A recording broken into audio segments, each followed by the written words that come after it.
الحمد للہ رب العالمین والصلاة والسلام علی اشرف الانبیاء والمرسلین نبینا محمد وعلی آلہ وصحبہ اجمعین، اما بعد۔ آج رمضان المبارک کے سلسلے میں یہ ہمارا 8واں درس ہے۔ درس کا موضوع ہے روزے کے آداب اور مستحبات۔ روزے داروں، اس درس میں انشاءاللہ تعالی ہم روزے کے کچھ آداب اور مستحبات جاننے کی کوشش کریں گے جو اجر میں اضافہ کرتے اور کمی کو دور کرتے ہیں اگر کوئی نقص یا کمی رہ جائے۔ ان آداب میں سے افطار میں جلدی کرنا ہے۔ حضرت عمر بن خطاب رضی اللہ عنہ سے روایت ہے، انہوں نے کہا کہ اللہ کے رسول صلی اللہ علیہ وسلم نے فرمایا، اذا اقبل اللیل من ہاہنا وادبر النہار من ہاہنا وغربت الشمس فقد افطر الصائم، یعنی جب یہاں سے رات آ جائے اور یہاں سے دن چلا جائے تو روزے دار کو افطار کر لینا چاہیے۔ یعنی جب سورج کی ٹکیا یا گولا پورے طور پر چھپ جائے تو سورج کا غروب ہونا یقینی ہو جاتا ہے، اگرچہ اس کی روشنی ظاہر ہو۔ یہی نبی صلی اللہ علیہ وسلم اور آپ کے صحابہ رضی اللہ عنہم کا طریقہ تھا۔ افطار میں جلدی کرنا لوگوں میں بھلائی کی ایک نشانی ہے، کیونکہ سہل بن سعد رضی اللہ عنہ سے مروی ہے کہ رسول اللہ صلی اللہ علیہ وسلم نے فرمایا، لا یزال الناس بخیر ما عجل الفطر، یعنی جب تک لوگ افطار کرنے میں جلدی کریں گے وہ برابر بھلائی میں رہیں گے۔ انہی آداب میں سے سحری سے متعلق کچھ باتیں ہیں۔ روزے دار کے لیے سحری کرنا مستحب ہے، کیونکہ وہ مبارک کھانا ہے جو روزے پر مدد کرتا ہے اور اس کے ذریعے مسلمان اپنے علاوہ سے ممتاز ہوتا ہے۔ اس کا بڑا اجر بھی ہے۔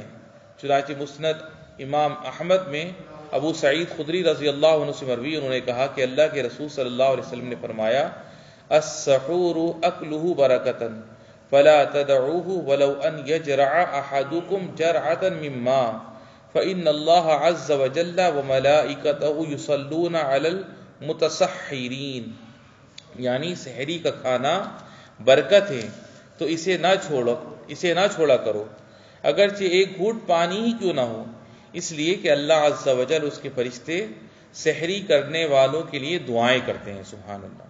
جرعۃ من ماء کے معنی یہ ہے کہ اگرچہ ایک بار پیا جانے والا پانی ہی کیوں نہ ہو۔ سب سے افضل سحری کھجور ہے، اس لیے کہ نبی صلی اللہ علیہ وسلم نے اس کی وصیت کی ہے اور اس کے فائدے بہت زیادہ ہیں۔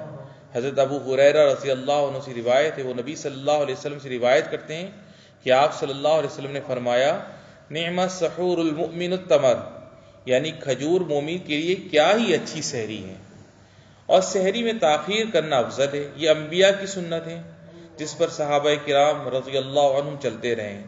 ابن عباس رضی اللہ عنہ سے مروی ہے کہ اللہ کے رسول صلی اللہ علیہ وسلم نے فرمایا، اِنَّا مَعْشَرَ الْأَنْبِيَاءِ أُمِرْنَا أَن نُعَجِّلَ إِفْطَارَنَا وَنُؤَخِّرَ سَحُورَنَا وَنَضَعَ أَيْمَانَنَا عَلَى شَمَائِلِنَا فِي الصَّلَاةِ، یعنی ہم انبیاء کی جماعت کو حکم دیا گیا ہے کہ ہم افطار میں جلدی کریں اور سحری میں تاخیر کریں اور نماز میں اپنے دائیں ہاتھوں کو بائیں ہاتھوں پر رکھا کریں۔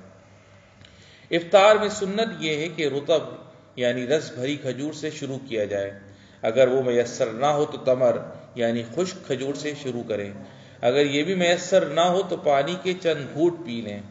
انس بن مالک رضی اللہ عنہ سے روایت ہے، انہوں نے بیان کیا، کان رسول اللہ صلی اللہ علیہ وسلم یفطر علی رطوبات قبل ان یصلی فإن لم تكن رطبات فعلى تمرات فإن لم تكن حسوات مما، یعنی اللہ کے رسول صلی اللہ علیہ وسلم نماز پڑھنے سے پہلے چند رطب یعنی پکی ہوئی رس بھری کھجوروں سے افطار کرتے تھے، اگر رطب نہیں ہوتی تھی تو تمر یعنی خشک کھجوروں سے، وہ بھی نہ ہوتی تھی تو پانی کے چند گھونٹ پی لیتے تھے۔ رہا افطار کے وقت ذکر دعا، تو سنن ابو داؤد وغیرہ میں عبداللہ بن عمر رضی اللہ عنہما سے مروی، انہوں نے کہا، کان رسول اللہ صلی اللہ علیہ وسلم اذا افطر قال ذهب الظمأ وابتلت العروق وثبت الاجر انشاءاللہ، یعنی اللہ کے رسول صلی اللہ علیہ وسلم جب افطار کرتے تھے تو کہتے تھے، دعا کا ترجمہ یہ ہے پیاس جانے والی ہے اور رگیں تر ہونے والی ہیں، اور انشاءاللہ اجر ثابت ہوگا۔